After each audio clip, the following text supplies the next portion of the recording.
There is a story you know. A story of the fatal night of April 26th, 1986.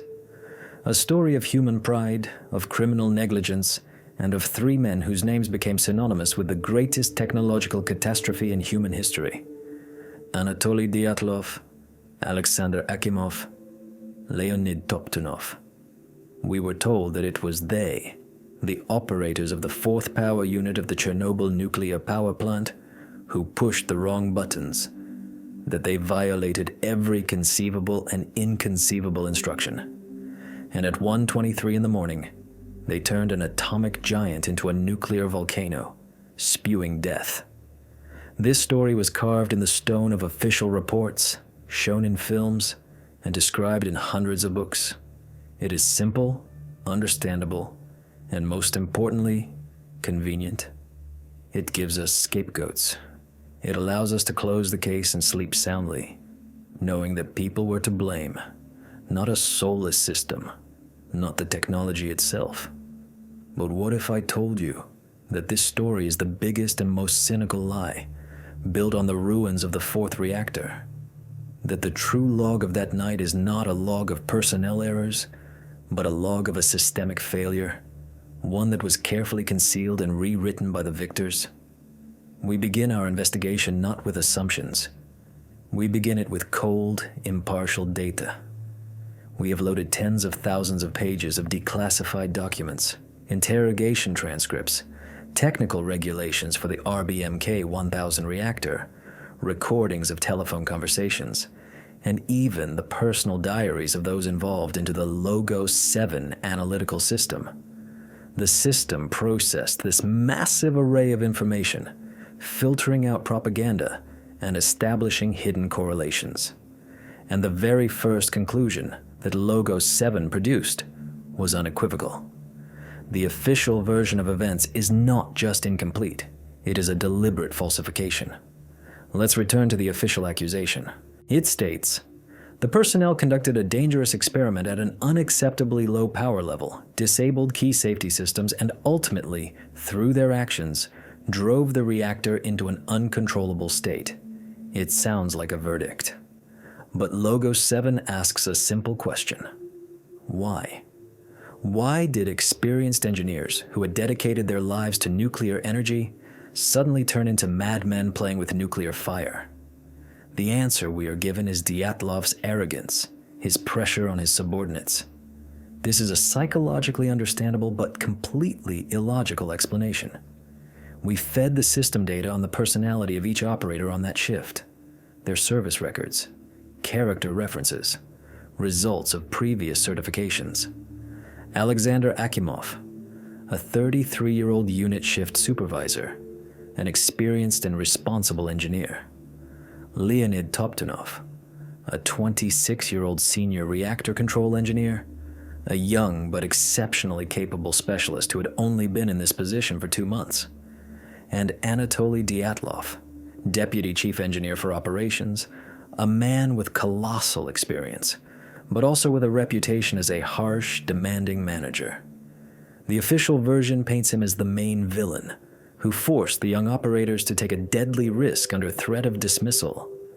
But an analysis of the transcripts and testimonies of surviving witnesses, conducted by Logos 7, paints a completely different picture.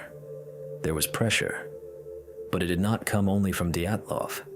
It came from above. The tests of turbo generator number 8, which were conducted that night, were supposed to have taken place during the day on April 25th. However, following a call from the Kyiv grid controller, the dispatcher ordered the reactor shutdown to be postponed and to continue supplying power to the grid. The reactor was left to operate at half power for almost 10 hours, in an unstable state of so-called xenon poisoning. This was not Dyatlov's or Akimov's decision. It was an external order that placed the personnel in a no-win situation. The system demanded electricity. The system demanded the plan be fulfilled. And the system completely ignored safety protocols long before the operators entered the Unit 4 control room. Now, for the most important point of the accusation, the violation of regulations. The personnel were accused of lowering the operational reactivity margin, or ORM, below the critically permissible level. Simply put, they withdrew too many control rods from the active core, and the reactor became practically uncontrollable. The official version states they did this consciously, grossly violating the rules. But we loaded into Logo 7 the very regulations they were supposed to be guided by, and the system discovered a shocking detail. In the 1986 version of the regulations, there was not a single word stating that operating the reactor with a reactivity margin of less than 15 rods was strictly forbidden. This point appeared in the instructions only after the catastrophe. The operators did not break a rule that, for them, simply did not exist. They were acting within the bounds of the knowledge provided to them by the reactor's creators. They were walking through a minefield, firmly believing that solid ground was beneath their feet, because the mines were not marked on their maps. Who removed these mines from the maps? The correlational analysis by Logo 7 establishes a clear line of responsibility leading directly to the designers of the RBMK reactor, to the Kurchatov Institute. It was they who knew about the so-called tip effect of the control rods. They knew that under certain conditions, the moment the AZ-5 emergency shutdown button was pressed, the rods, instead of shutting down the reaction, would for the first few seconds actually accelerate it, inserting positive reactivity into the core. This was a design bomb, planted in the heart of each of the 16 reactors of this type, and the operational personnel were not warned about this bomb. Why? Because admitting such a defect meant calling into question the entire program of Soviet peaceful nuclear energy. It was a matter of prestige, money, and state secrets. A simulation conducted by Logo 7 shows that even if geniuses of nuclear physics had been sitting in Akimov's and Toptunov's places, but with the same regulations in hand, the outcome would have been the same. The moment the reactor entered the iodine pit, and the operators then tried to bring it up to the power prescribed for the experiment, disaster became practically inevitable. Their actions were not the cause, but the consequence. They were trying to control a machine that was already out of control due to its inherent hidden defects and the external pressure of circumstances. Let's look at the timeline. 0028. The reactor's power plummets to almost zero. This is a critical point. By all rules, the reactor should have been shut down immediately, but the experiment must be conducted. Not because Dyatlov wanted it, but because it had been postponed several times already, and another delay threatened to derail the program and have serious consequences for the plant's management.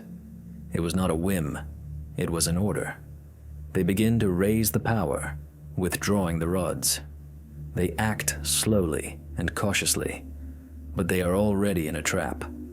The reactor is unstable, poisoned by xenon, but they cannot see this on the instruments, which are not designed to display all the complex processes occurring in the three-dimensional active core.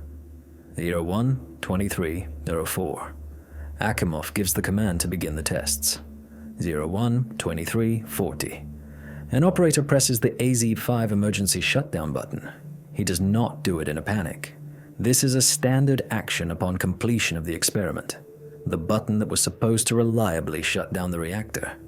The button that was their last and absolute hope. It was at this exact moment that the designer's infernal trap was sprung. The rods began to move down. Their graphite displacer tips entered the lower part of the active core, where water had accumulated, and displaced it. Graphite, unlike water, does not absorb neutrons. This caused a local but monstrous power surge at the bottom of the reactor. A prompt neutron power excursion occurred. The steam pressure ruptured the process channels. In 1 second, the power skyrocketed by hundreds, if not thousands of times. ER1's HUD 2347. The first explosion. A steam explosion.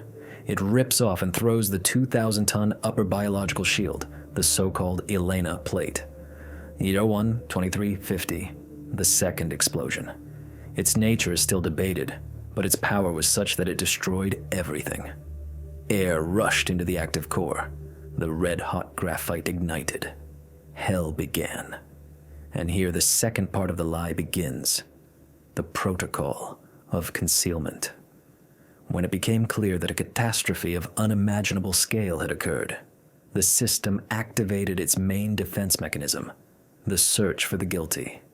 It was vital to prove to the entire world and its own people that Soviet technology was flawless, and that people were to blame. The trial began. A trial that Logo 7 identifies not as an act of justice, but as a staged performance. We analyzed the materials of the closed court proceedings.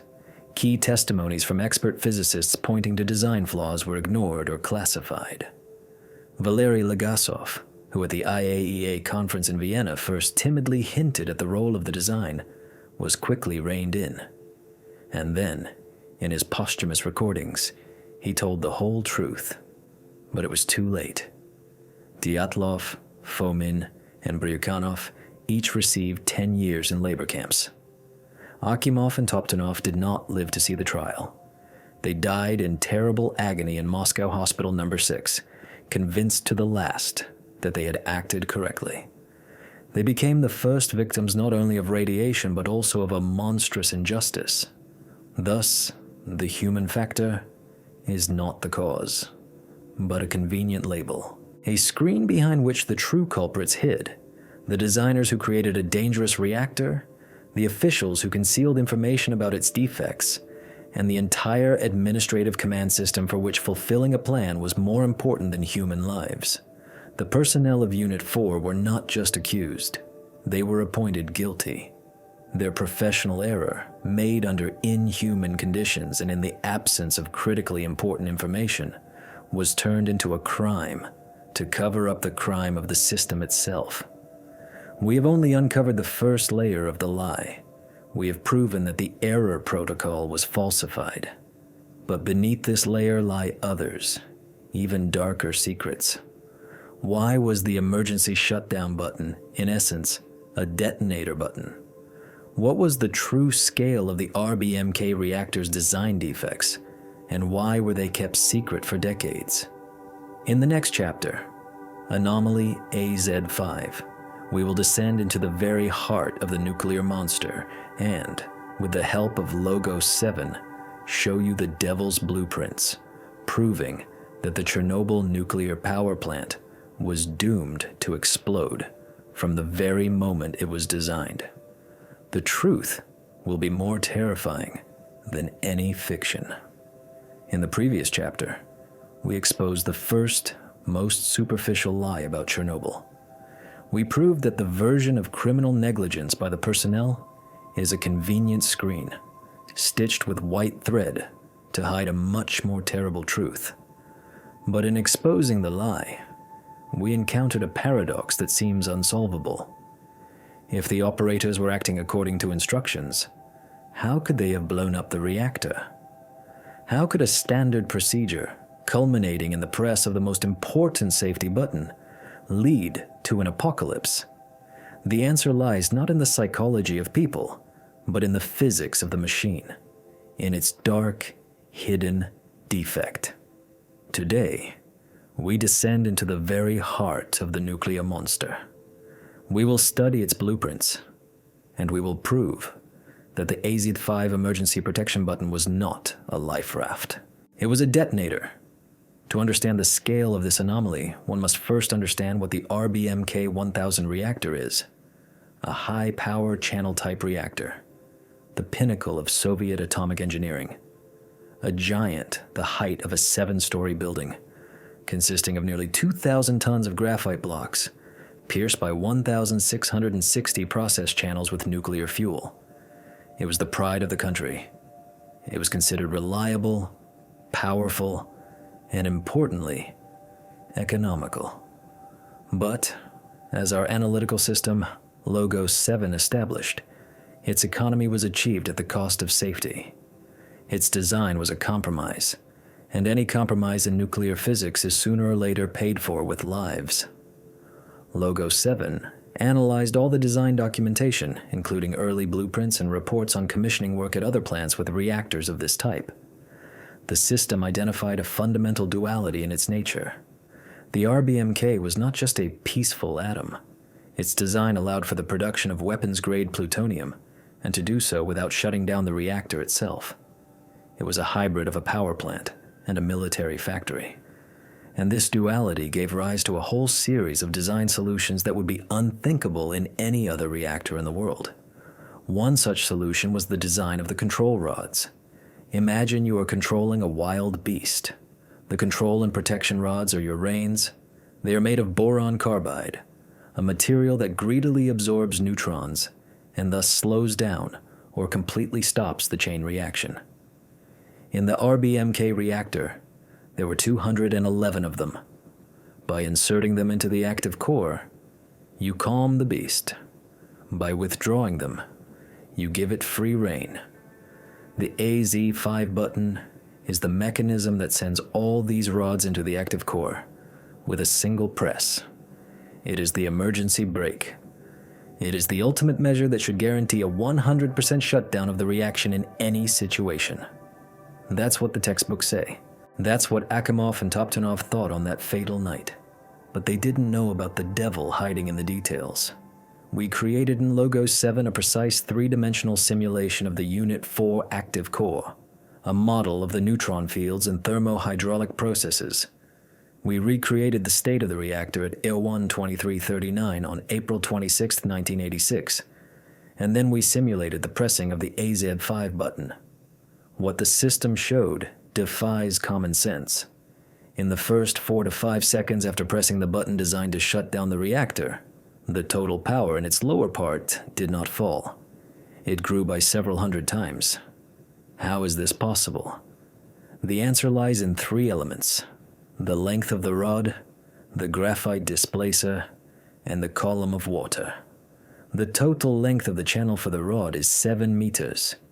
The absorbing rod itself, made of boron carbide, was about 5 meters long. But attached below it was another element, a so-called graphite displacer, almost 5 meters long. When the rod was fully withdrawn from the active core, i.e., in its uppermost position, its absorbing part was above the reactor. The graphite displacer was in the upper part, and below it, in the lower part of the 7-meter channel, remained a column of water. Water, as is known, also absorbs neutrons, albeit weaker than boron. Graphite, on the contrary, does not absorb neutrons but slows them down, which only enhances the chain reaction. Now imagine the picture. The night of the test. The reactor is in an unstable state. To raise and maintain power, the operators withdrew almost all the rods to their uppermost position. This was not a violation. It was a consequence of the xenon poisoning we spoke of. As a result, the entire lower part of the active core was filled with columns of water in the control rod channels. This water, in some way, was restraining the reaction. IR-1 2340. Alexander Akimov orders the AZ5 to be pressed. Leonid Toptunov presses the button. 211 rods begin their descent into the active core. And here, the trap is sprung. The first things to enter the lower part of the reactor are not the absorbing boron rods, but the graphite displacers. They begin to displace the water that was absorbing neutrons. And in its place comes graphite, which accelerates the reaction. For several seconds, in the very lowest part of the active core, where the neutron concentration was already dangerously high, a monstrous local surge of reactivity occurs. Physicists call this phenomenon a positive reactivity excursion. But for the operators, it was equivalent to slamming on the accelerator when trying to brake. This became known as the tip effect. The simulation conducted by Logos 7 shows that under the conditions that had developed in the reactor by IR-1 2340, pressing the AZ5 button guaranteed an explosion with a probability of 99.9%. The operators did not have a single chance. They pressed the button of salvation and thereby signed a death warrant for themselves, the plant, and hundreds of thousands of people. They became unwitting executioners, carrying out a sentence passed down by the reactor's designers long before they were born. And here, the main question of our investigation arises. Did no one really know about this fatal defect? Over decades of operating 16 RBMK reactors, did no one notice this ticking time bomb? Logo 7 gives an unequivocal answer. They knew. The system conducted a deep search of classified archives and found traces. 1975, the Leningrad nuclear power plant. The first power unit, an exact copy of Chernobyl's. During startup operations, a similar incident occurs. A sharp power surge as the rods move. An explosion was avoided, but one process channel was destroyed. A commission was created. The specialists from the Kurchatov Institute, the chief designers of the reactor, understood perfectly well what had happened. They saw the tip effect in action. They calculated its consequences. They realized they had created a machine with a built-in self-destruct mechanism. What did they do? They wrote a report, a secret report that was shelved. Instead of stopping all the reactors, recalling the project, and starting costly modernizations, a decision was made to conceal the information. Informational letters were sent to the nuclear power plants, but in them, the problem was described vaguely, without indicating its true physical nature and catastrophic consequences. The operators were essentially told, "Be careful on this stretch of road," but were not explained that the road itself was mined. Why? Because admitting such an error would have meant the collapse of the entire RBMK program, a blow to the prestige of Soviet science, an international scandal, and the disruption of military programs for plutonium production. The price of the truth was too high, and they decided not to pay it. Others paid for it 11 years later in Pripyat. Now let's return to the Unit 4 control room. Let's look at the last seconds before the explosion through the eyes of those who were there. But with our new knowledge, they see that the experiment is completed. They see that the power is starting to rise slightly. They act absolutely correctly, absolutely according to instructions. They press the AZ5 button for a planned reactor shutdown. This is not panic, not a mistake. It is the only correct and professional action. And in response to this action, the machine they considered reliable spits fire and radiation in their faces. The rods enter the core by about a third, and then stop. The channels have already begun to warp from the monstrous surge in temperature and pressure. Akimov shouts to lower the rods manually by cutting power to the servo drives, but it's too late. The beast has broken its leash. According to our analysis, the operator's actions in the final minutes before the explosion were not just logical, they were the only possible ones within the framework of their instructions and understanding of the physics. They were heroes trying to tame a beast, not knowing that its creators had put a whip in their hands that turned into a sword upon striking. They did not violate the regulations. The regulations themselves were a lie. They were written to hide the reactor's fatal disease. So, we have established the mechanics of the catastrophe. We know that the trigger was the AZ5 button, and the cause was an inherent and deliberately concealed design defect. The official version of personnel guilt is destroyed. But now we face a new, even deeper question. Yes, the reactor was dangerous. But even the most dangerous mechanism will not explode if it is not pushed to the critical line. What forced the personnel to conduct risky tests on an unstable reactor that night? The official version talks about a simple test of the turbo generator, a check of the so-called rundown mode. This was supposed to increase the plant's safety. It sounds noble, but was it really so? We loaded the test program, job descriptions, and scheduled work plans into Logo 7, and the system discovered a series of glaring inconsistencies and anomalies. This experiment was not ordinary. Its program was written in haste. It was conducted by a shift that had not prepared for it.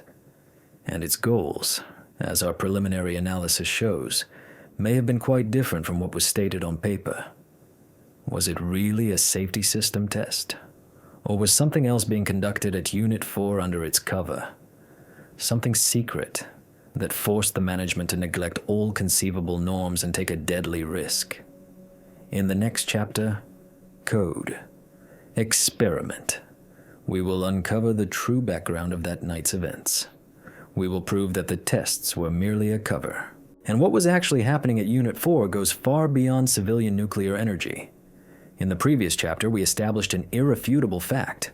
The fourth power unit of the Chernobyl MPP was not just a plant. It was a machine with a built-in self-destruct mechanism.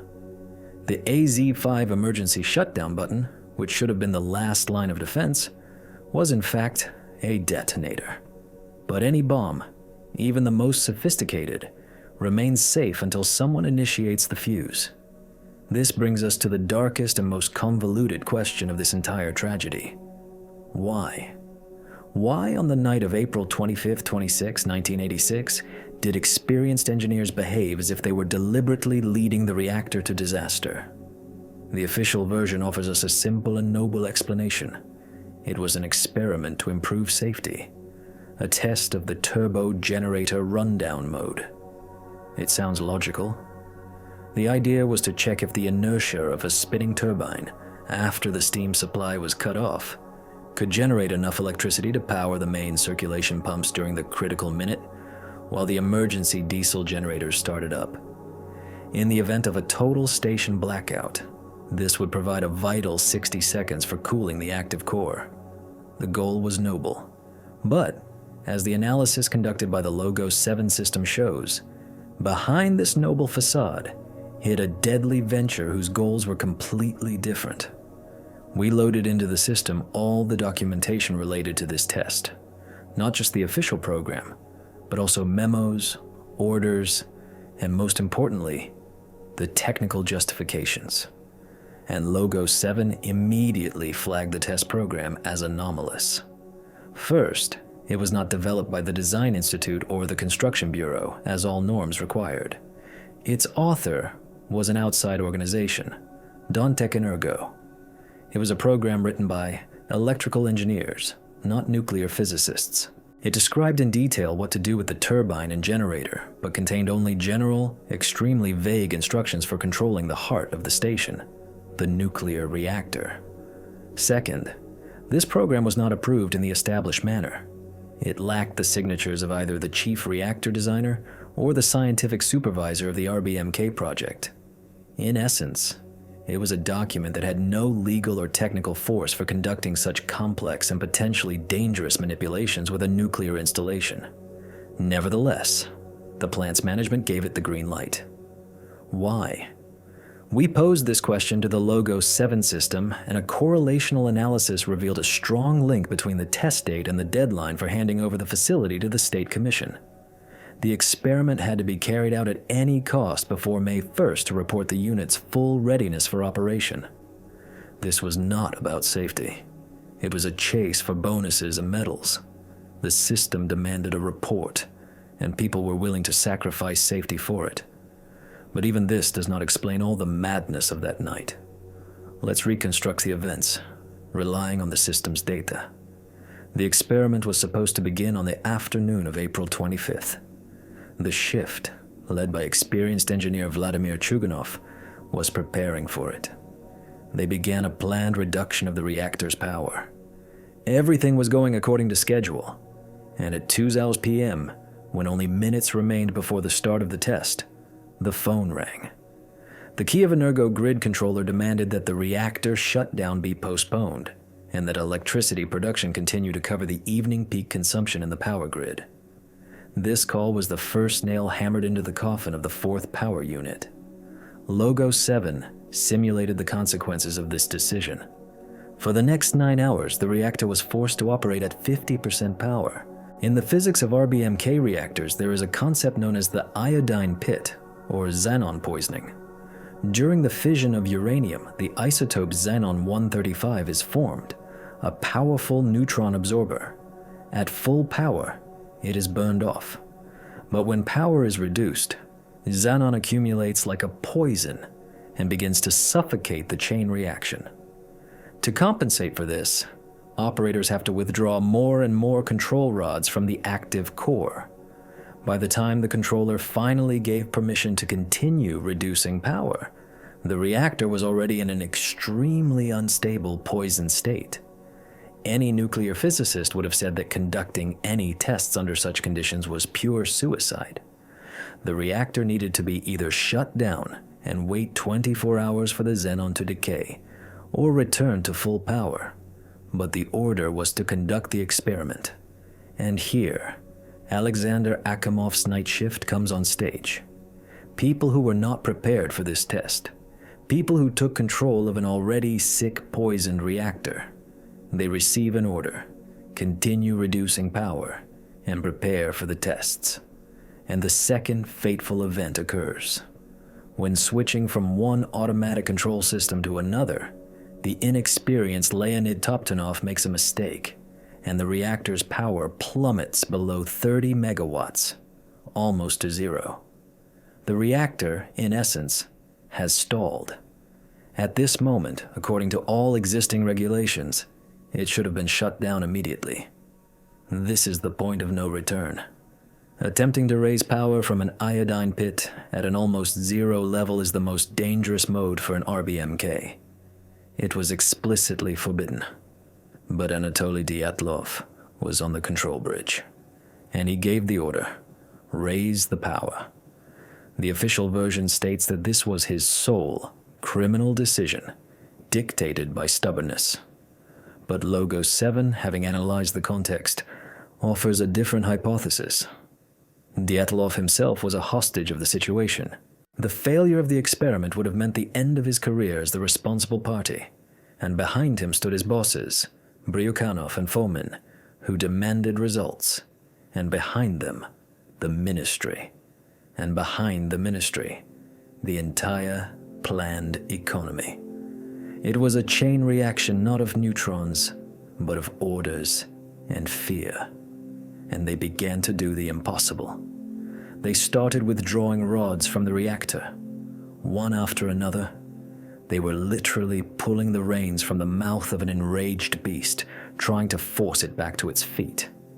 They withdrew almost all the rods, leaving an operational reactivity margin of 6 to 8 rods, while the safe limit, as was later determined, was at least 30. They disabled some of the technological protections because otherwise, these protections would have simply shut down the reactor and not allowed them to raise the power to the 200 megawatts prescribed by the experiment program. Every action they took, which would later be called a criminal violation, was in fact a desperate but logical attempt under the circumstances to carry out an order. They were not madmen. They were soldiers, ordered to storm a pillbox armed with wooden swords. They were not fighting the reactor. They were fighting the very system that had put them in an impossible position. But was this experiment what it seemed?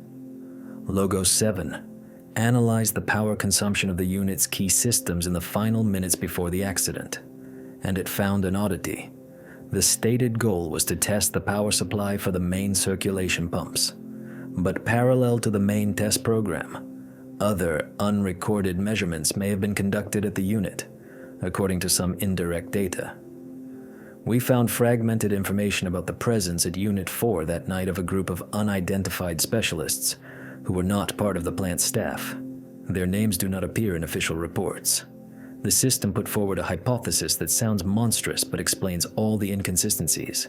What if the turbo generator rundown was just a convenient cover?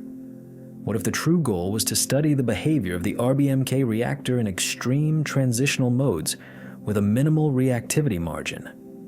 This knowledge would have been invaluable for military programs related to plutonium production, where reactors were often operated at the limit of their capabilities. Perhaps someone in Moscow wanted to obtain real, not theoretical, data on what the RBMK was capable of on the verge of failure. And the personnel of Unit 4, including Dyatlov, were used as unwitting participants. They were forced to conduct this deadly experiment, convinced that it was just a routine check of electrical equipment. This hypothesis explains everything. The rush, the disregard for regulations, the pressure on the personnel, and conducting the test in knowingly dangerous conditions. Safety was not a priority because the goal of the experiment was not safety. The goal was to obtain unique data, and the lives of the operators, the residents of Pripyat, the future of millions of people, all of this was just acceptable collateral damage in someone's big and terrible game. So the code experiment is cracked. It was not a safety test. It was a cynical and cruel vivisection of a living nuclear reactor, carried out by the hands of people who did not realize their role. They thought they were doing their duty, but in fact, they were guinea pigs in someone else's monstrous research. The explosion was not an accident. It was programmed from the very moment the phone was picked up in Kyiv, and the order was given to postpone the unit's shutdown. The catastrophe occurred. The 1,000-ton reactor lid flew into the night sky, and at that moment, a new operation began. An operation whose goal was no longer to obtain data, but to completely destroy it and conceal the truth. The first hours after the explosion are a story not of heroism, but of criminal lies, of delays and orders that cost hundreds of lives. In the next chapter, Vector, Concealment, we will use Logo 7 to reconstruct a minute-by-minute timeline of this lie. We will show you how the system that created the catastrophe began to devour its own children to save itself. Edo 1, 23, 50, April 26th, 1986. At this moment, time split in two. In physical reality, an apocalypse occurred.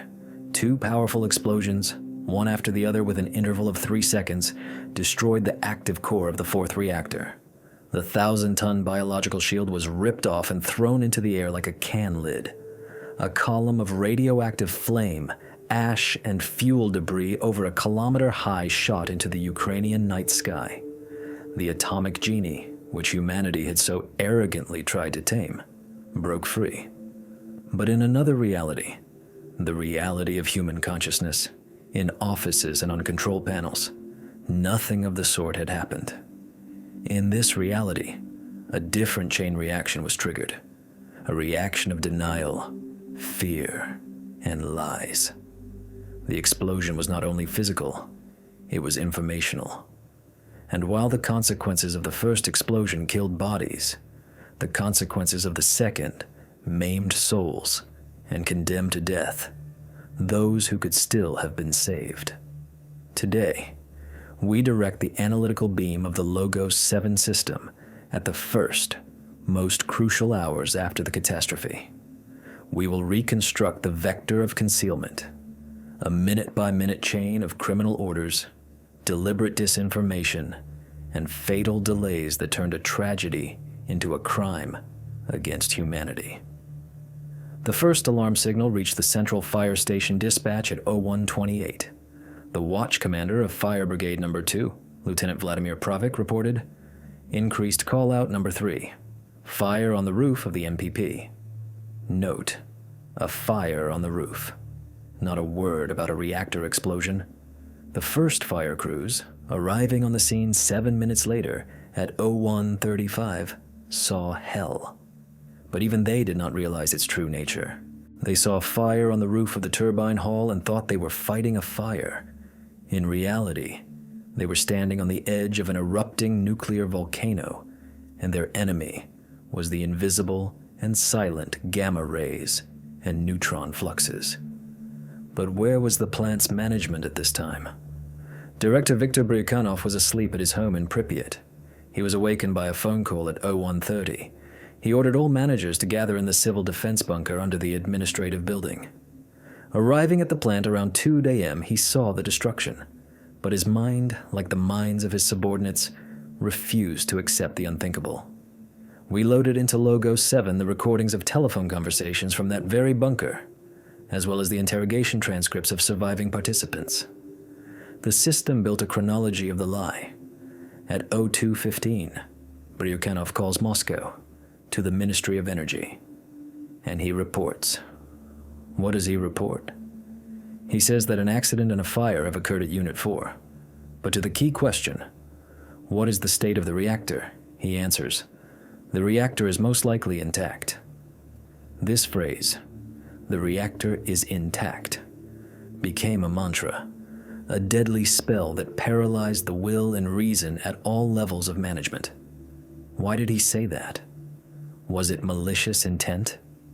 Logo 7's analysis shows it was something more complex, a mixture of shock, lack of information, and a deeply ingrained fear of the system. The dosimeters at the plant were either off the scale or out of order.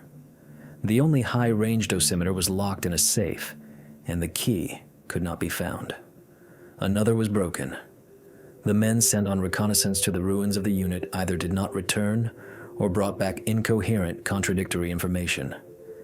In these conditions, Brukhanov and Chief Engineer Foman chose the safest option for themselves, to report up the chain that the situation was serious but under control. To admit that the reactor had exploded was tantamount to signing their own death warrant. The system did not forgive such news, and so they lied. This first lie triggered a cascade of catastrophic consequences. While Moscow thought they were dealing with a conventional fire at a nuclear facility, time was running out. Logo 7 ran a simulation. If at 02:30 a.m. Brukhanov had reported the truth, the civil defense mechanism would have been activated immediately. This would have meant an instant order to prepare for the evacuation of the city of Pripyat, blocking roads, and distributing stable iodine tablets. None of this was done. Instead, the second phase of concealment began, the local one. Around 03:30, the deputy chairman of the Pripyat City Executive Committee arrives at the bunker. He is informed of the accident, but is assured that the radiation situation in the city is normal. This was the second lie, even more cynical than the first. By this time, there were already initial, albeit scattered, readings. They showed hundreds, and in some places thousands, of micro-roentgens per hour, levels hundreds of times above normal. But the 50,000 residents of the city, sleeping in their beds, were told nothing.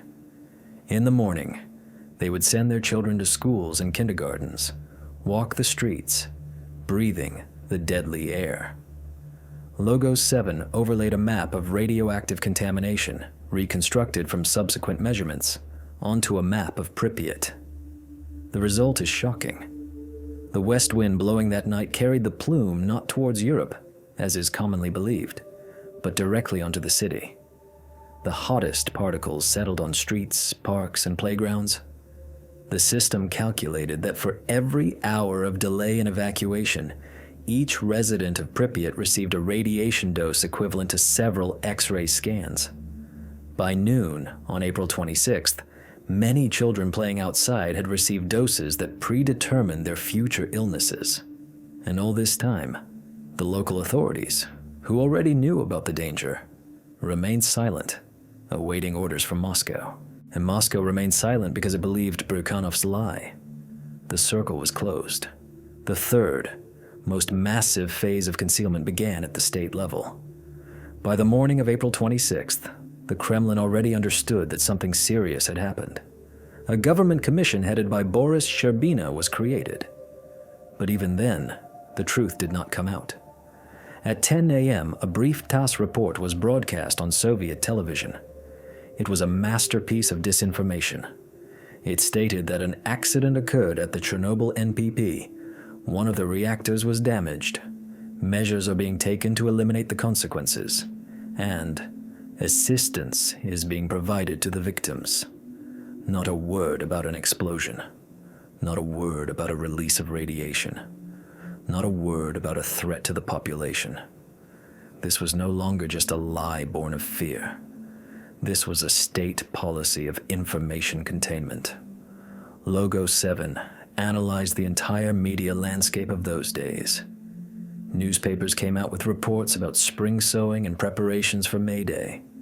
The life of a vast country went on as usual, while a nuclear wound bled in its heart.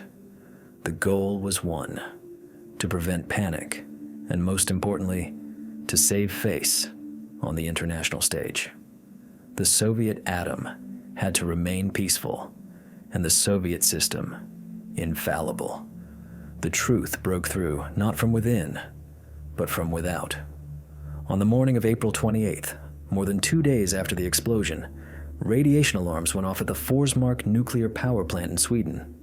At first, the Swedes thought the leak was their own, but an analysis of the isotopes showed they were dealing with fission products characteristic of an RBMK-type reactor. The wind had brought them greetings from Chernobyl. Only after Sweden demanded an official explanation from the USSR was the Kremlin forced to admit the fact of a major nuclear accident. The lie could no longer be hidden, but by this point, it was too late. The 26 firefighters who first arrived at the unit had received lethal doses and were doomed. Hundreds of plant employees suffered severe acute radiation sickness. The 50,000 residents of Pripyat were evacuated only on the afternoon of April 27th, having spent 36 hours under radioactive fallout. 36 hours of lies that cost them their health and their lives. The vector of concealment constructed by our system is not just a chain of mistakes. It is an indictment. It proves that the consequences of the Chernobyl catastrophe were multiplied many times over not by radiation, but by lies. Systemic, multi-leveled, and inhuman. The plant's management lied to Moscow. Moscow lied to its own people and the entire world. And every turn of this lie was paid for with human lives. But here another, final, and most disturbing question arises. The system lied to hide its incompetence and the defects of its technology. That is understandable. But was there not something else in the ruins of Unit 4? Something that had to be hidden at any, even the most terrible cost? Witnesses who survived the first minutes after the explosion described strange phenomena. A glow above the reactor, unusual sounds, 2 successive explosions of different natures. The official version speaks of one, a steam explosion. But what if there were 2? And the second explosion was something entirely different, something that does not fit the picture of an accident at a civilian NPP. In the next chapter, Epicenter, the double explosion, we will analyze seismic data, eyewitness accounts, and physical models. Logo 7 will help us prove that on that night, not 1, but 2 bombs went off in the heart of the reactor. And the nature of the second bomb is the key to Chernobyl's greatest secret. We were told a story of one explosion, powerful, destructive, but in its nature, understandable and predictable, a steam explosion. The official version, approved at all levels and presented to the world, states, due to fatal errors by personnel and design flaws in the reactor, the water in its active core instantly boiled. The resulting steam, finding no escape, ruptured the process channels and with a force equal to tens of tons of TNT, destroyed the 4th power unit. This version is simple, it is logical, and it is a lie. This is not just an incomplete picture, it is a deliberate distortion, designed to hide the true, far more terrifying nature of what happened at the epicenter of the catastrophe. Because there wasn't one explosion, there were 2. 2 successive, monstrous blasts, separated by only a few seconds. And if the first explosion was predictable, the nature of the second remains Chernobyl's most closely guarded secret. A secret that we will uncover today with the help of the analytical system Logos 7. We will prove that on that night at Unit 4, there was not just a steam explosion. There was an uncontrolled nuclear process that official science still refuses to acknowledge. Let's start with those who were there, the witnesses. Their testimony is the first key. We loaded into Logos 7 hundreds of pages of interrogation transcripts, memoirs, and posthumous interviews of plant employees, firefighters, and residents of Pripyat. The system filtered out rumors and contradictions, identifying a statistically irrefutable fact. The vast majority of eyewitnesses who were in the immediate vicinity of the unit speak of 2 explosions. Senior reactor operator Valery Perevodchenko was at elevation +50, directly above the reactor hall, in the final minutes before the explosion. In his testimony, Given from his hospital bed, he described it this way. I heard a loud rumble, then two powerful explosions, one after the other. The ceiling above me collapsed. Mechanical engineer Alexander Yuvchenko, who was in the transport corridor between the third and fourth units, recalled, first, there was a dull thud, as if a huge hammer had fallen on the building. The floor and walls shuddered, and 2 or 3 seconds later, a second, deafening explosion, from which the lights went out and plaster fell. Fishermen on the Pripyat River, residents of the upper floors in the city, they all told the same story. First, a crimson glow, and then a moment later, a blinding, bluish flash that shot into the sky. 2 blasts, 2 flashes of different colors. These are not just details. These are the fingerprints left by 2 different physical processes. But human memory can be unreliable. So we turn to an impartial witness, the Earth. Any nuclear facility is equipped with seismic sensors. We gained access to the recordings of seismic stations located in the vicinity of the Chernobyl NPP, and Logo 7 confirmed the people's testimony with mathematical precision. 2 events are clearly recorded on the seismograph tapes. The first, at 01:23:40, and the second, much more powerful, at 01:23:44, 2 distinct tremors separated by an interval of about 3 to 4 seconds. What does this mean? A simulation conducted by Logo 7 shows that a single steam explosion, even a very powerful one, could not have created such a seismic picture. It would have produced a single, albeit prolonged, peak. 2 distinct peaks mean 2 different sources of energy. 2 different explosions. Now let's reconstruct this infernal mechanics. The first explosion. It was exactly as the official version describes it, but with one correction. It was merely a prelude. When the operators pressed the AZ5 button, the tip effect of the rods caused a power surge in the lower part of the reactor. Thousands of liters of water in the process channels instantly turned into steam. This was a classic steam, or phreatic, explosion. Its energy was directed upwards. It was this explosion, like a huge piston, that tore off and through the 2,000-ton metal structure Elena, which served as the reactor's top lid. At that moment, the active core was breached. The reactor took a breath. And this breath was its last. And here begin those fateful 3 seconds. 3 seconds in which the second act of the tragedy unfolded.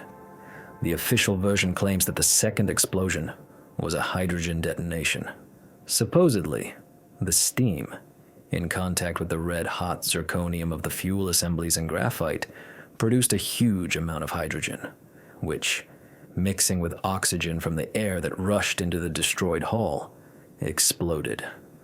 This theory is convenient, but it does not withstand criticism. We tasked Logo 7 with conducting a thermo-hydraulic and chemical analysis of this process. The system's conclusion is unequivocal. In 3 seconds, it was physically impossible for such an amount of hydrogen to form, and most importantly, mix with air in the right proportion to cause an explosion capable of destroying the concrete walls of the reactor hall. Furthermore, as we have already mentioned, a hydrogen-air mixture explosion produces an orange-yellow flame. Eyewitnesses, however, saw a bright blue flash. What in nuclear physics produces such a glow? The answer is one: the Vavilov-Cherenkov effect. A glow that occurs when charged particles move through a medium at a speed exceeding the speed of light in that medium. This is a sure sign of an ongoing nuclear reaction. So what really happened? Logo 7 created a model of the neutron fields in the active core during those 3 seconds. The picture was terrifying. The first steam explosion not only ripped off the lid but also destroyed the process channels. All the water moderator from the active core was ejected.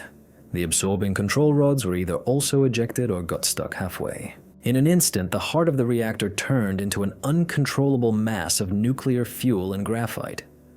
For a short time, perhaps for a fraction of a second, it spontaneously assembled into a new, supercritical configuration. This is called a prompt neutron power excursion. In essence, it was an uncontrolled chain reaction, a low-yield nuclear explosion. Not an atomic bomb in the classic sense, but a nuclear process of the same nature. Its yield, according to our model's estimates, could have been from 10 to 20 tons of TNT equivalent. It was this second, nuclear explosion, not the steam one, that produced the main destruction. It vaporized part of the fuel, scattered hundreds of tons of graphite and active core debris for kilometers around. It produced that very blue flash, and it left a seismic signature that cannot be explained by anything else. We find evidence for this in the ruins of the unit as well.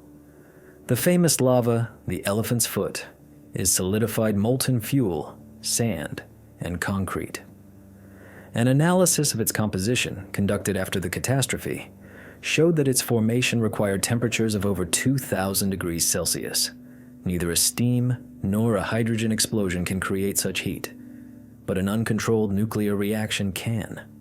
In addition, an isotopic analysis of the emissions, which we will discuss in detail in a future chapter, revealed the presence of short-lived isotopes that could only be formed under the conditions of a super-powerful neutron flux, characteristic of a nuclear explosion. So, the picture becomes clear.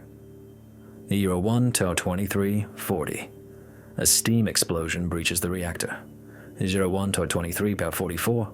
A nuclear explosion destroys it and spews tons of deadly poison into the atmosphere. Why then was this version so fiercely denied and continues to be denied? The answer is simple and terrible. To admit the fact of a steam explosion is to admit the design flaws of the reactor and the errors of the personnel. This is bad, but it can be corrected, modernized, and instructions rewritten.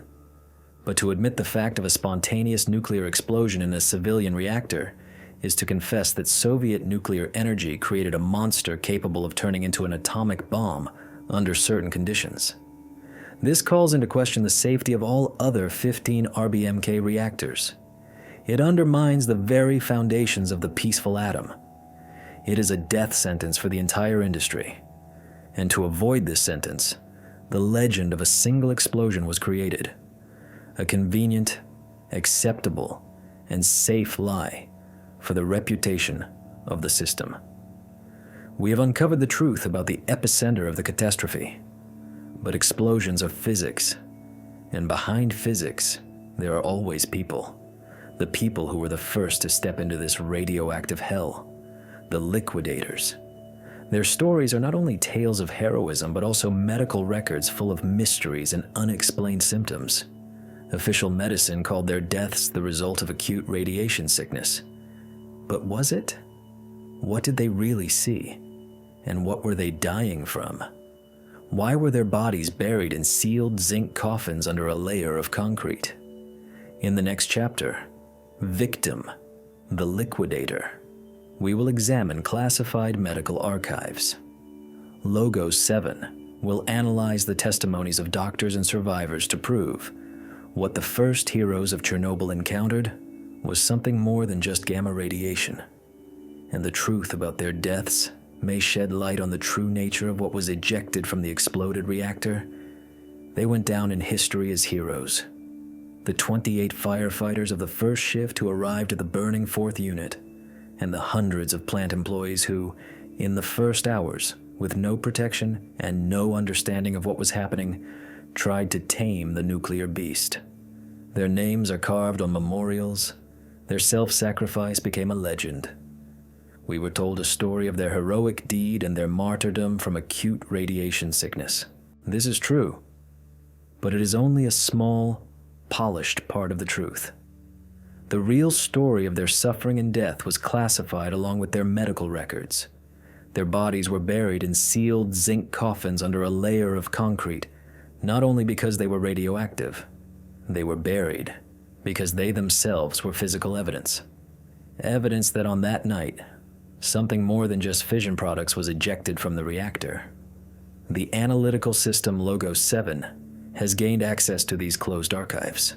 We have studied posthumous epicrises, doctors' diaries, and the testimonies of nurses from Moscow's Clinical Hospital No. 6, and what we discovered forever changes the perception of the price paid by the first liquidators. It was not just radiation that killed them. They were killed by something for which the doctors of that time did not even have a name. The official diagnosis for all 28 who died in the first months was the same: acute radiation sickness, 4th degree, terminal. It is a terrible condition that medicine describes with cold precision. First, the initial reaction: nausea, vomiting, weakness.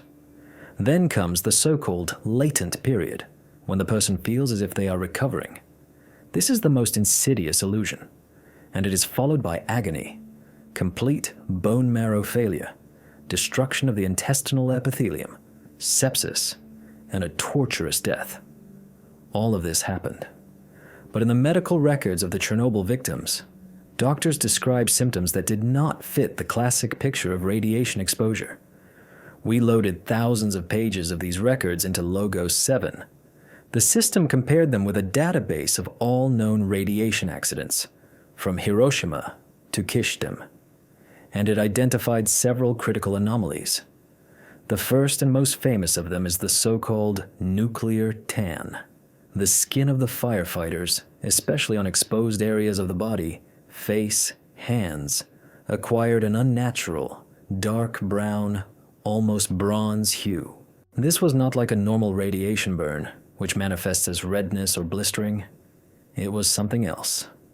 In their diaries, doctors wrote, "The skin is like tanned leather." A simulation conducted by Logos 7 shows that such an effect cannot be explained by gamma radiation alone, which penetrates deep into tissues. This tan is the result of exposure to a colossal flux of beta particles.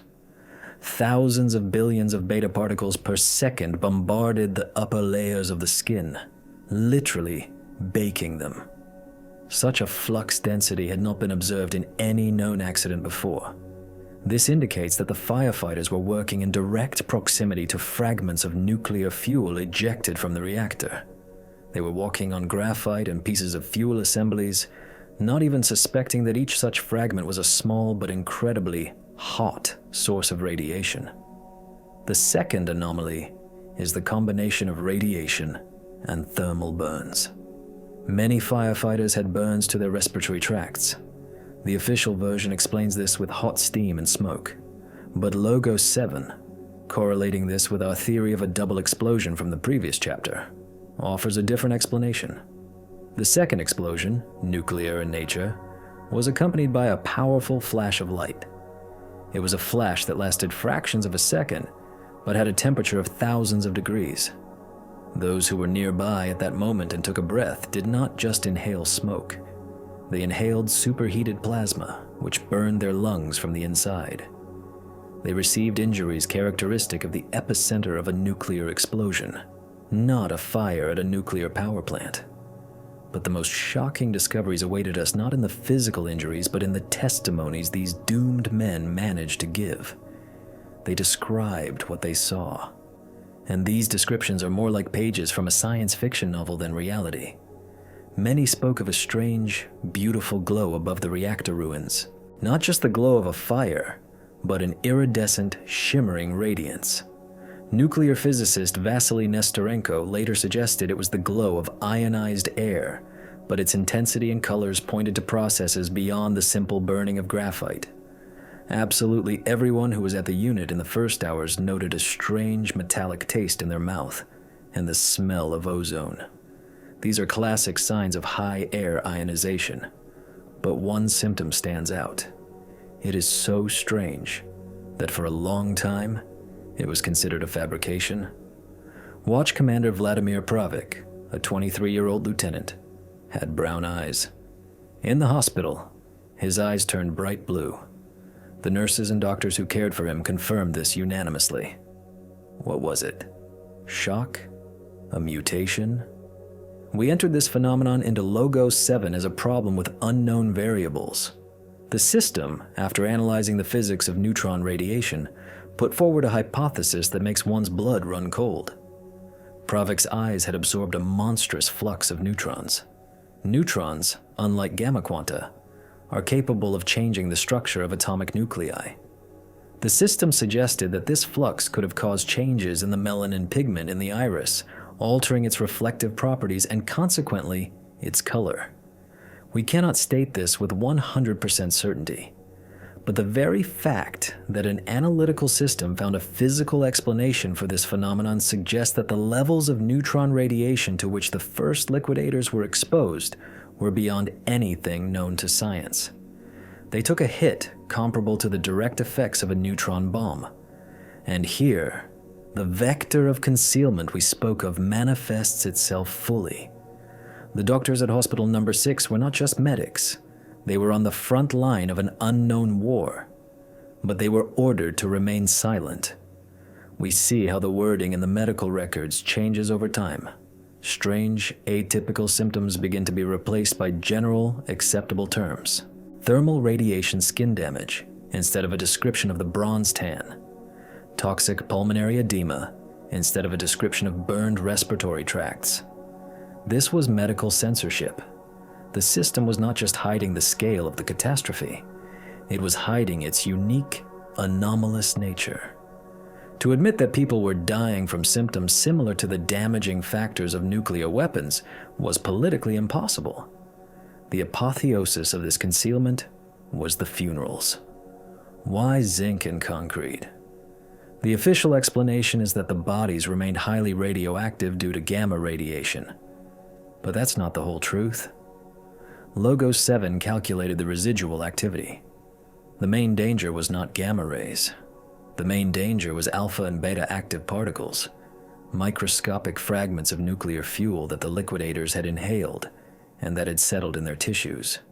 Uranium, plutonium, americium.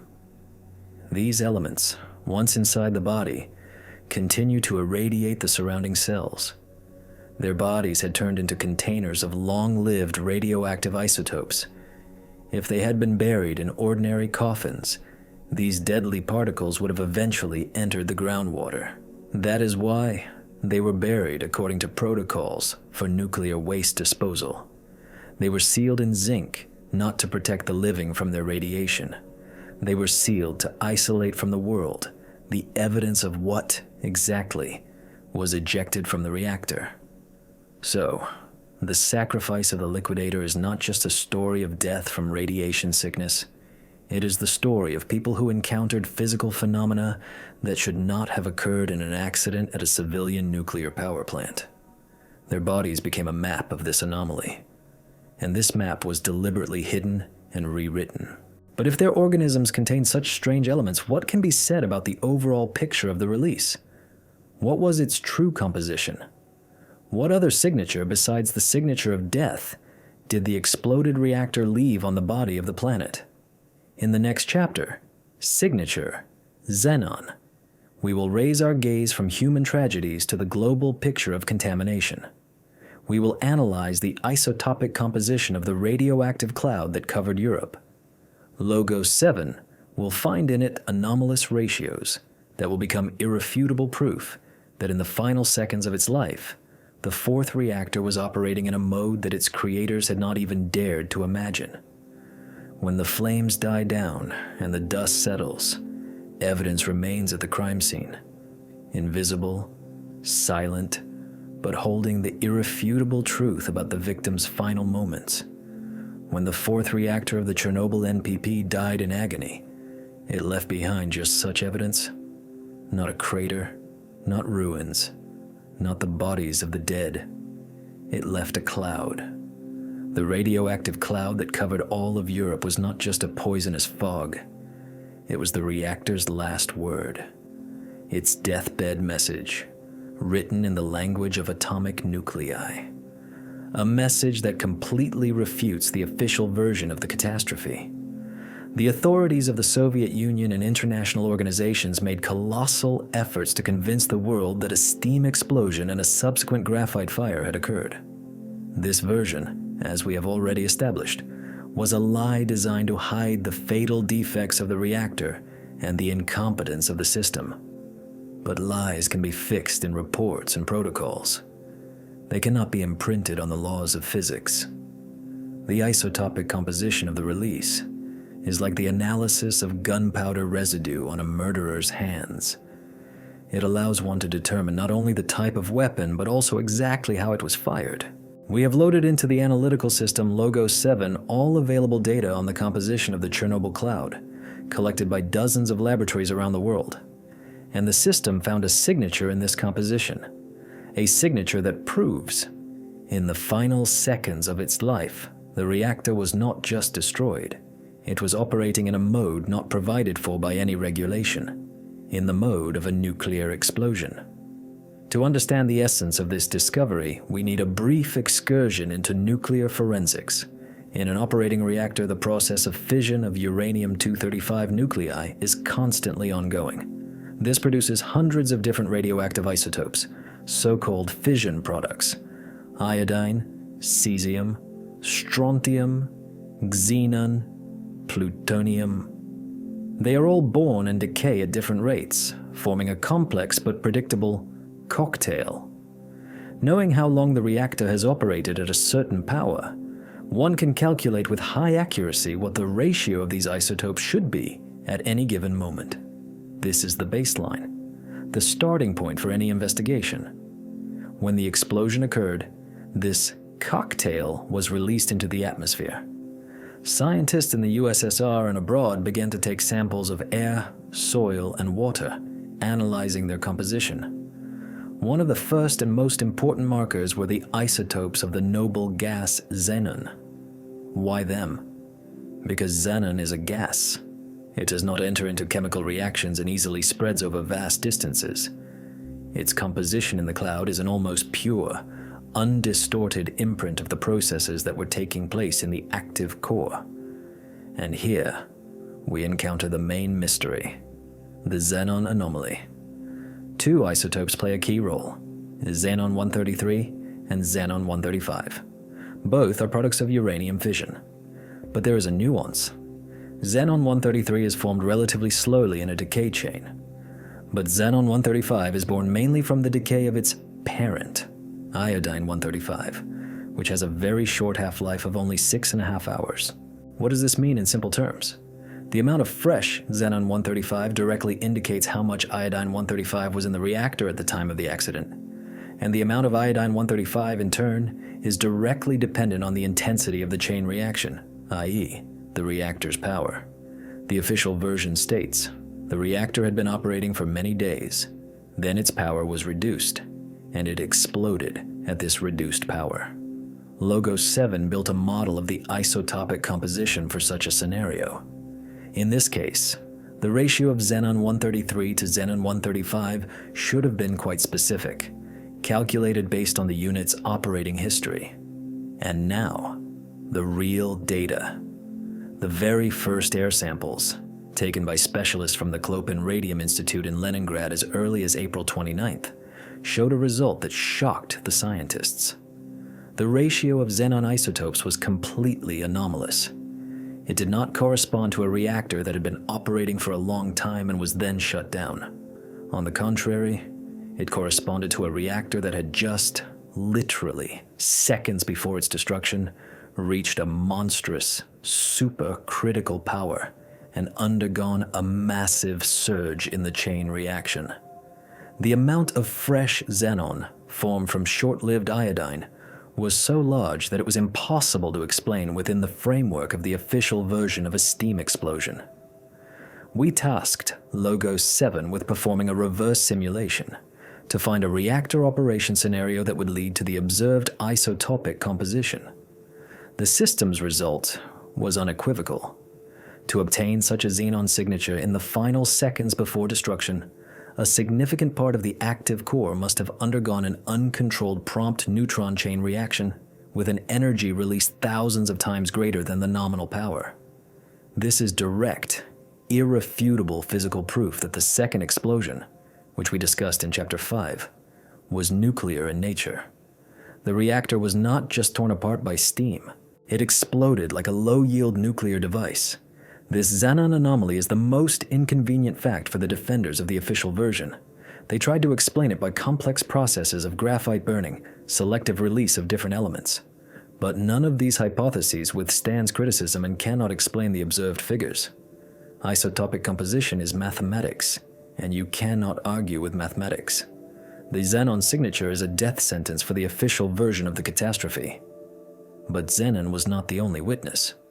Logos 7 also analyzed data on other, heavier elements. Take cesium. The ratio of cesium-134 to cesium-137 is a precise indicator of the so-called burn-up of the fuel, how long and intensively it has worked in the reactor. Measurements made in Europe showed that this ratio was also anomalous and varied greatly. This indicates that the explosion ejected fuel from different parts of the active core. Some of it corresponded to the normal operating mode, but another part had the characteristics of fuel that had been subjected to super powerful, short-term irradiation. This is another confirmation of a local nuclear explosion inside the active core.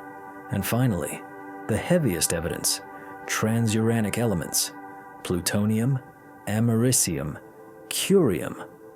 These are not volatile gases, but heavy, refractory metals. In the case of a steam explosion and fire, they would have mostly remained at the industrial site. However, traces of these isotopes were found hundreds and thousands of kilometers from Chernobyl. How could they have gotten there? There can be only one answer. They were vaporized and released into the atmosphere in the form of a fine aerosol. And to vaporize plutonium, a temperature of several thousand degrees is required.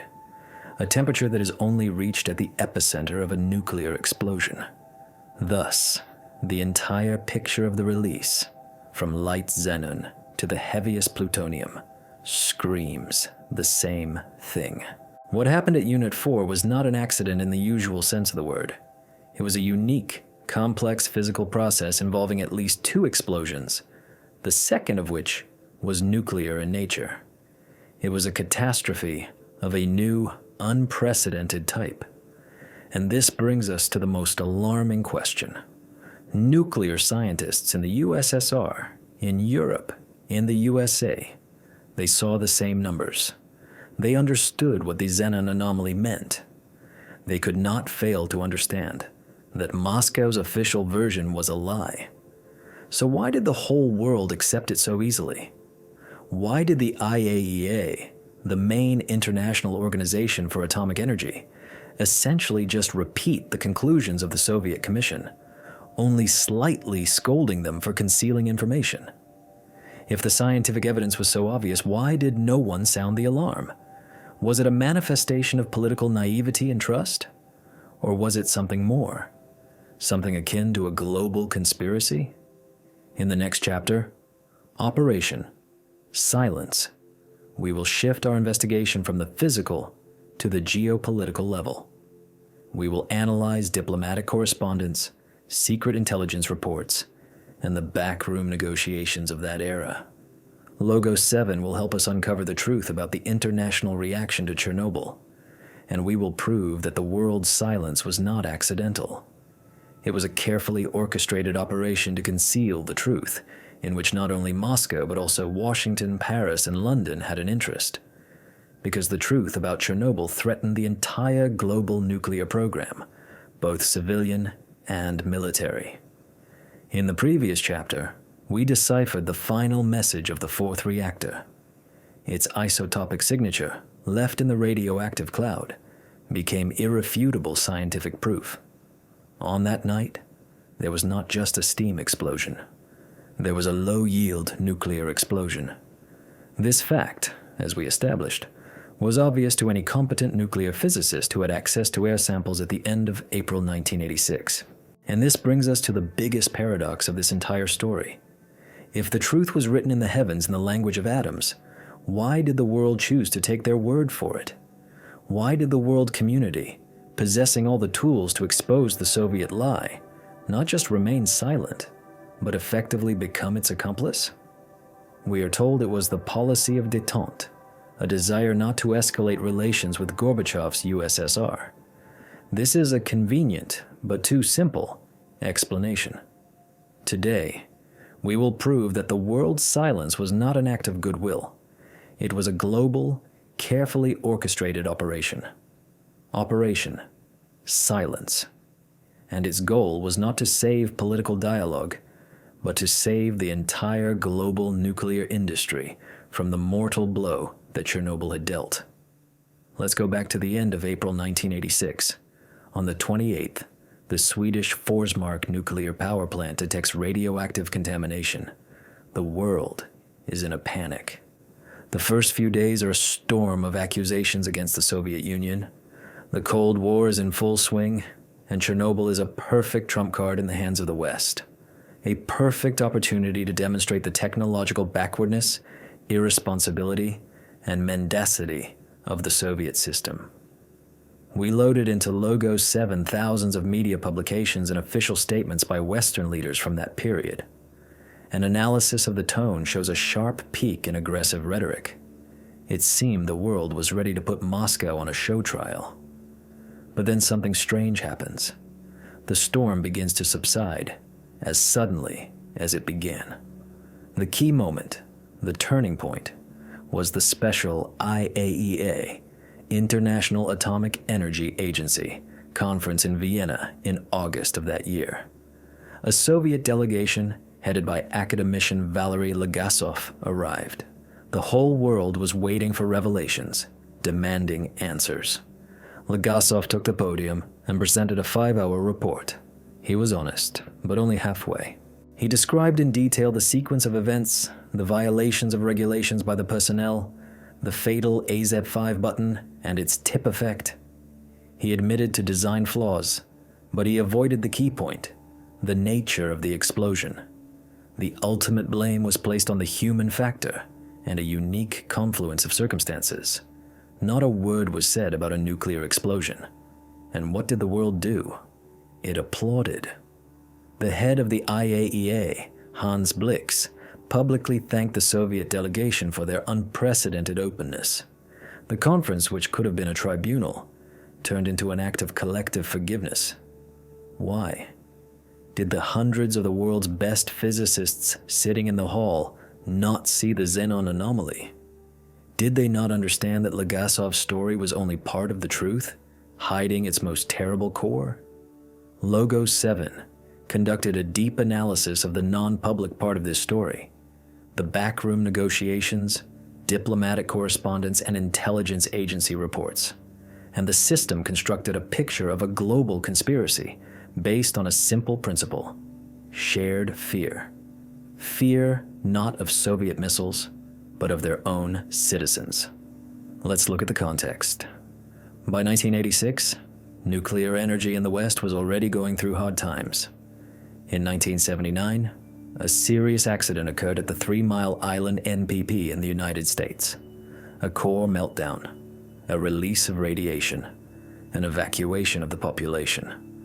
This accident dealt a powerful blow to the reputation of the peaceful atom and gave rise to a strong anti-nuclear movement. In the UK, the truth about the Windscale disaster had been hidden since the 50s, where a fire in a reactor producing plutonium led to large-scale contamination. Every nuclear power had its skeletons in the closet. And now, Chernobyl. If the world had admitted that a civilian power reactor under certain conditions could spontaneously explode like a low-yield atomic bomb, it would have been the end for the entire industry. Not only in the USSR, but in the US, in France, in Japan, everywhere.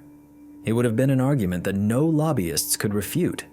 Hundreds of billions of dollars invested in nuclear programs would have been at risk. Millions of jobs. Geopolitical influence based on nuclear technology. Everything was at stake. Logo 7 modeled the economic and political consequences of acknowledging the truth about the nuclear nature of the Chernobyl explosion. The result, a collapse of trust in nuclear energy, a 50-70% drop in the shares of all leading nuclear corporations, the freezing of construction of dozens of new MPPs worldwide, and a sharp increase in the political influence of green parties. Faced with such a threat, the old Cold War enemies suddenly found a common interest. The truth about Chernobyl was dangerous for everyone, and an unspoken but firm decision was made to accept the Soviet version. The version about personnel negligence and unique flaws inherent only to Soviet RBMK reactors was a salvation. It allowed the problem to be localized, to make it exclusively Soviet. This could not happen here in the West, they said. We have different, safer reactors and better trained personnel. It was a lie, but a lie for the sake of salvation. Salvation not of people, but of an industry.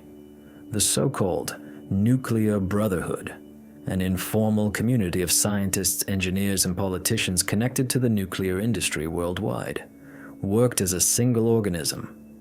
They understood that to sink the Soviet Union was to sink themselves, and they extended a helping hand, allowing it to save face in exchange for silence about the most terrible secret.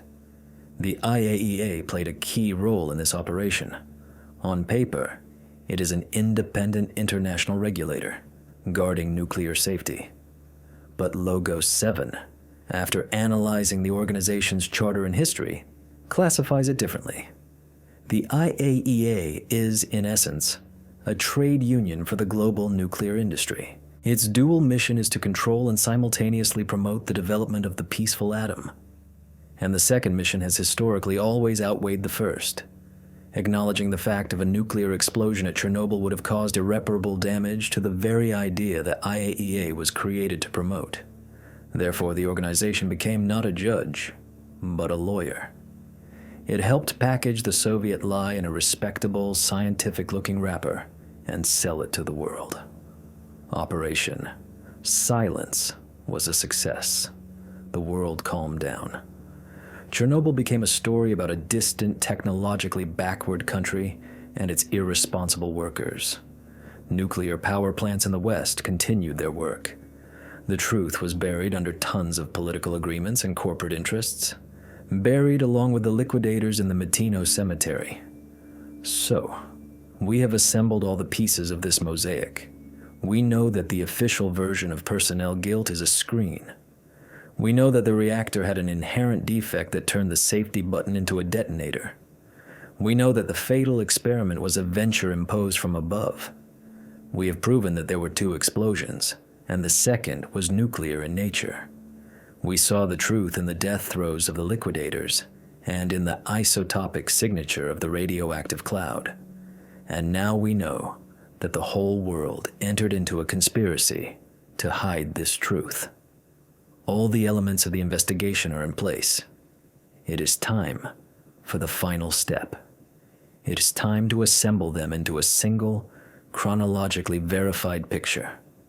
To discard the lies, to discard the propaganda, and to leave only the bare facts, arranged in their true sequence. In the 9th chapter of our investigation, the Logos 7 system will present you with something you have never seen before. A complete, minute-by-minute reconstruction of the events of the night of April 26, 1986. We will restore every action, every word, every decision, and every physical process that led to the death of the 4th power unit. This will be a synthesis of all our discoveries, and this picture will be more terrifying than you can imagine. We have come a long way. We have uncovered layers of lies, deciphered secret codes, and read messages written in the language of atoms. We have separated facts from propaganda, science from politics. Each previous chapter was a fragment of a huge mosaic. Now it is time to assemble these fragments into a whole. It is time for a synthesis. With the help of the analytical system, Logos 7, we have created what has been hidden from the world for decades. A complete, minute-by-minute, second-by-second reconstruction of the events that led to the death of the 4th power unit of the Chernobyl NPP. This is not a version. This is not a hypothesis. This is the restored reality, based on thousands of documents, testimonies, and impartial machine analysis. Forget everything you knew. This is how it really happened. April 25th, 1986. 14. The beginning of the end. At Unit 4, a planned power reduction begins for the tests of turbo generator number 8. The procedure is standard. The shift is experienced. Everything is on schedule. The reactor obediently reduces its energy output. This is the point where the catastrophe could still have been prevented. But at this very moment in Kiev, in the office of the Kyiv-Energo grid controller, a telephone rings. There is a deficit in the power grid. Power is required. The controller gives an order: postpone the reactor shutdown. This order, dictated by immediate production needs, becomes the first element in the chain of fatal events. Logo 7 identifies this moment as point of no return, number 1. The reactor is condemned to operate for the next 9 hours at an unstable 50% power. The poison of xenon begins to slowly accumulate in its core. April 25th, 2310. Shift number 4, under the leadership of Alexander Akimov, takes control. They did not prepare for this test. They inherit a reactor that is already sick. It is poisoned with xenon, which requires the withdrawal of more and more control rods from the active core to maintain the reaction. The operators are in an information vacuum. Their instruments do not show the true picture of the neutron fields inside the giant active core. They are acting blind, trusting a machine that is already lying to them. April 26th. 028. The second fatal error occurs. While switching automatic control systems, the young operator Leonid Toptunov fails to react in time. The reactor's power plummets below 30 megawatts, almost to zero. This is point of no return number 2. Any textbook on nuclear physics, any regulation written with common sense and not fear, states, in this situation, the reactor must be shut down immediately. A shutdown for 24 hours. But on the bridge stands Anatoly Dyatlov. Behind him is the shadow of a failed experiment, the shadow of his superiors, the shadow of a system that does not forgive failure. He gives the order: raise the power. This is not just an order. It is a death sentence. 0030, 0120. The most terrifying part of the night begins. The hour of the reactor's agony. To pull it out of the iodine pit, the operators are forced to do the unthinkable. They withdraw almost all the control rods from the active core, one after another. The operational reactivity margin drops to 6 to 8 rods, 4 times below the safe limit that will only be established after their deaths. They disable the safety systems for water level and steam pressure, because otherwise these systems would simply not allow them to conduct the experiment. Logo 7 reconstructs their actions and concludes, they were not madmen. They were professionals backed into a corner, trying to carry out an impossible order, using a machine full of hidden defects they knew nothing about. The reactor turns into a giant nuclear bomb, armed and waiting. E01 2304. The experiment begins.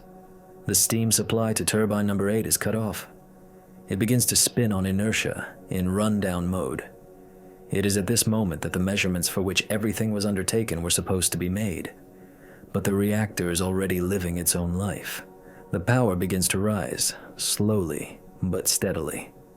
01 2340.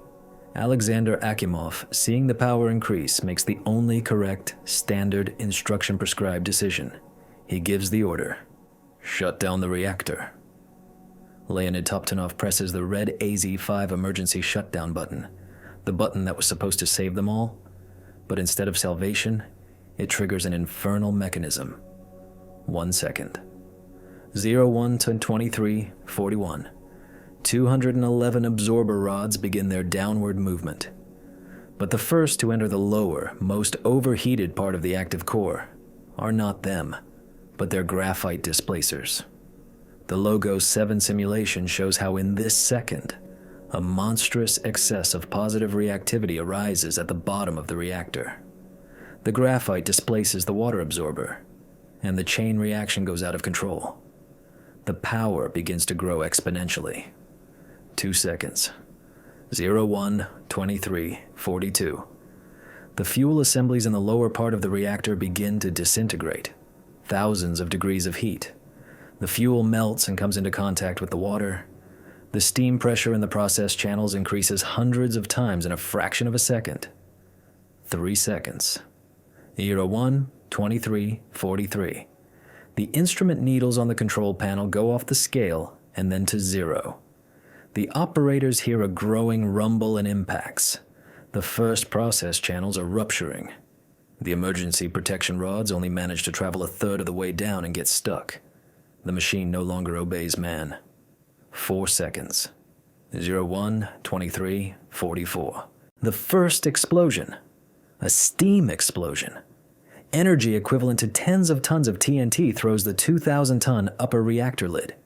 It flies into the night sky, tearing off all 3,600 process channels. The active core is depressurized.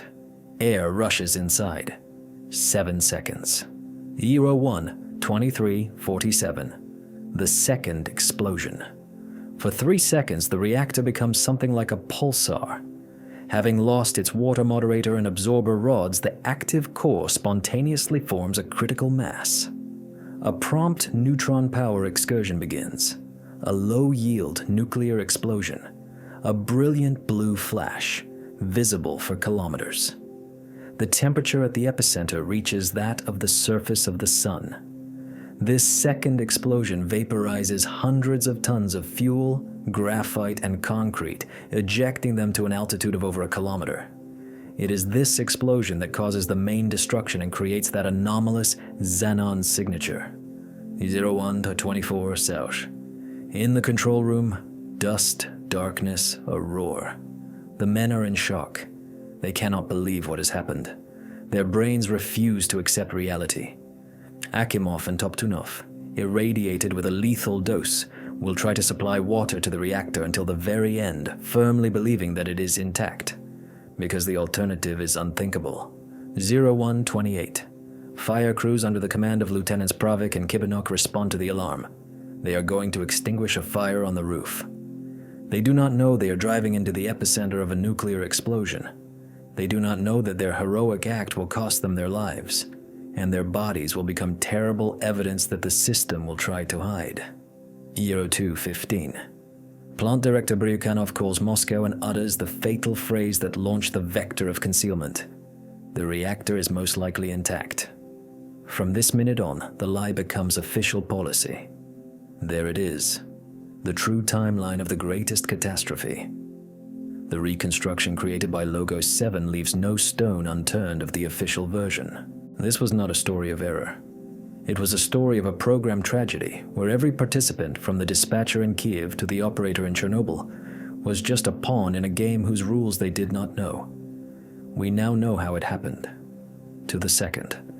But behind every how, there is always the main why.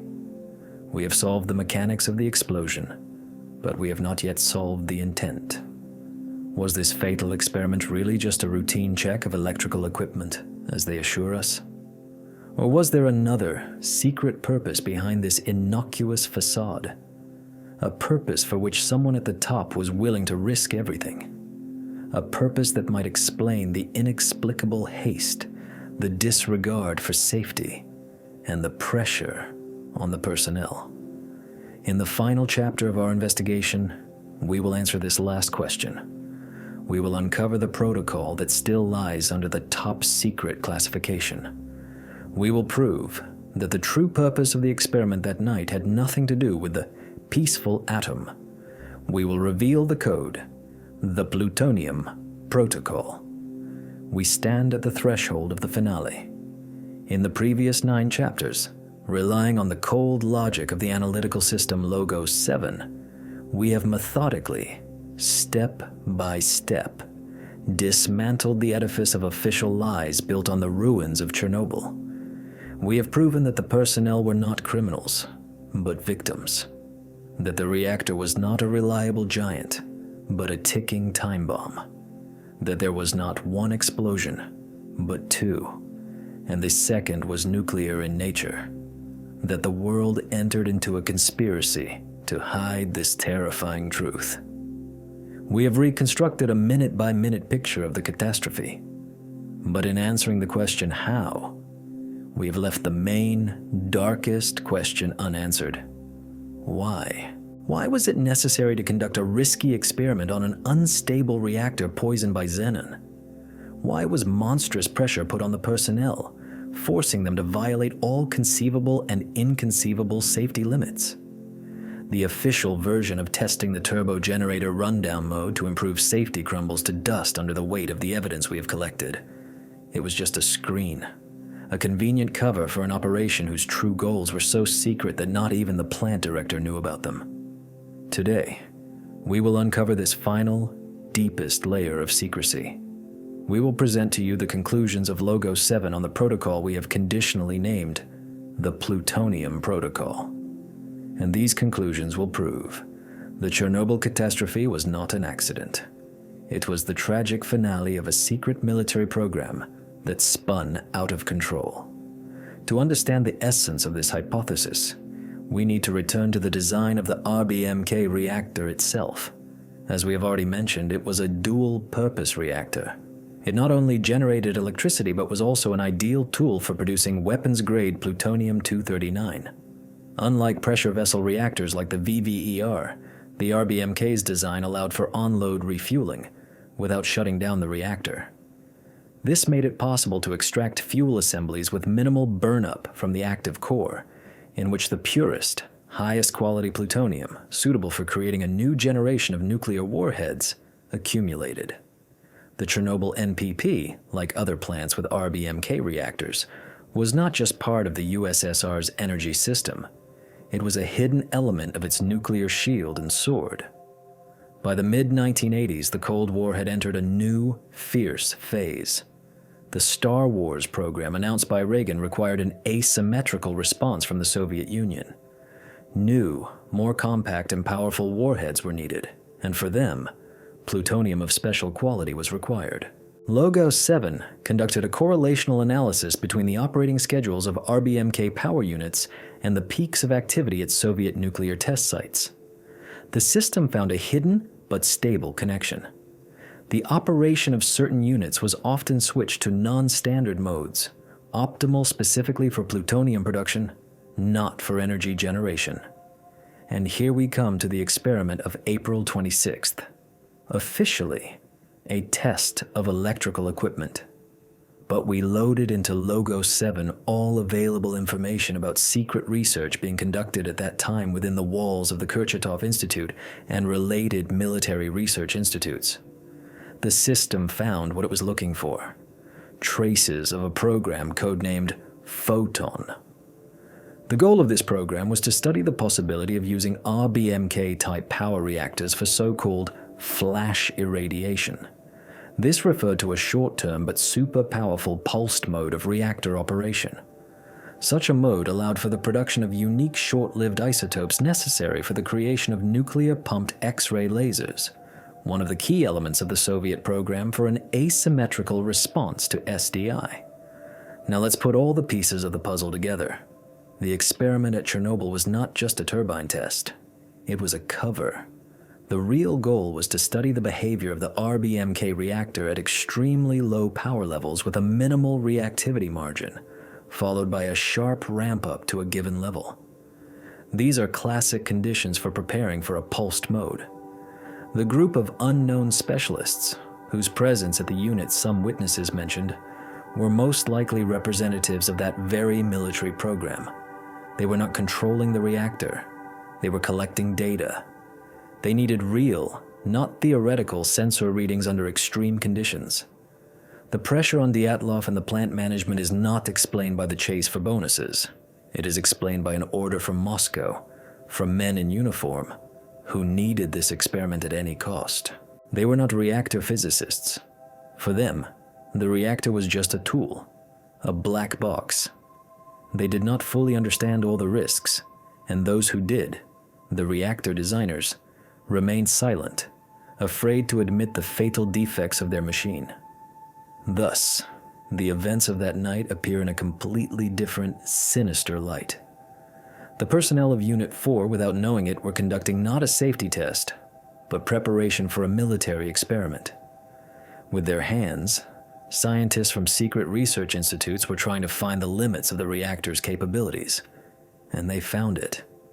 The fatal mistake was that they conducted their experiment on a machine that already had a built-in detonator, the tip effect of the AZ-5 rods. When the operators, trying to stabilize the reactor, brought it to a critical state, and then, after the official part of the test, pressed the shutdown button, they unwittingly initiated the very pulsed mode that the military was studying. Only this pulse turned out to be uncontrollable. It turned into a nuclear explosion. This hypothesis, put forward by Logos 7, explains absolutely all the oddities and inconsistencies in this story.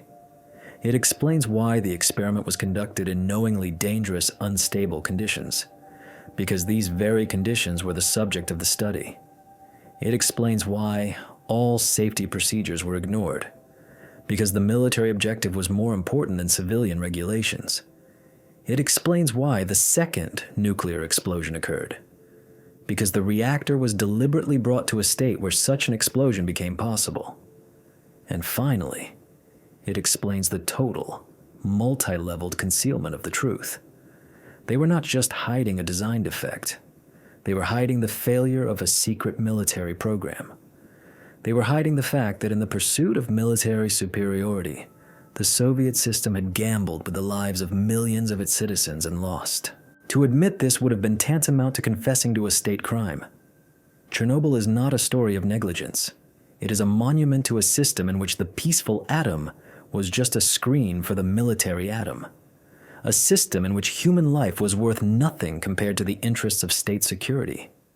A system that, in its quest to create the ultimate weapon, created the ultimate catastrophe. The truth about Chernobyl was hidden not only because it was terrifying, it was hidden because it was shameful. It was not just a technological failure, it was a moral collapse. And the echo of this collapse still resonates in the empty streets of Pripyat, in the fates of millions of people affected by the disaster, and in the silence of classified archives. Our investigation is complete. We have presented you with the facts, the analysis, and the reconstruction. We have uncovered the lie protocol and reached the plutonium protocol. The conclusions are yours to draw. But one thing can be said with certainty. After everything you have learned, you will never be able to look at the story of Chernobyl with the same eyes again. This was not an accident. It was murder.